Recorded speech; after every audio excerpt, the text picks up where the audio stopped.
আসসালামু আলাইকুম ভিউয়ার্স, আশা করি সবাই ভালো আছেন। তো আজকে আমাদের অল্প কিছু পরিমাণের ইফতারি,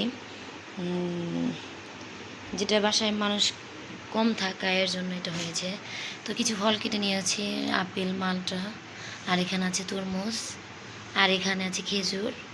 তো কিছু মানে টমেটো আর শসা কুচি করে কেটে নেওয়া হয়েছে।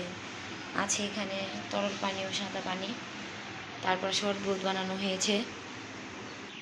তো এই যে আমার এখানে ফুলগুলো ফুটে কলিগুলো বের হয়েছে, আর এই যে ফুলগুলো ফুটেছে, আর যে কলি, আর এখানে যে লজ্জাপুরি গাছটা বড় হয়েছে।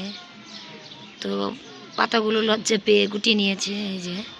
আর এখানে এই যে গাছটার ভিতরে আবার মরিচ ধরেছে, এই যে দেখতে পাচ্ছেন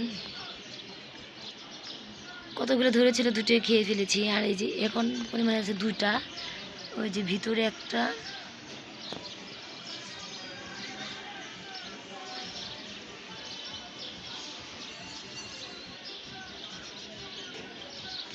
ছোট্ট একটা এই যে এখানে, আর এখানে যে চারাগুলো দিয়েছিলাম সেটা হয়েছে। আমার মনে হয় সবগুলো একটা চারায় শক্তপূর্বকভাবেও হয়েছে। আর এই যে ড্রাগন ফলের চারাটা।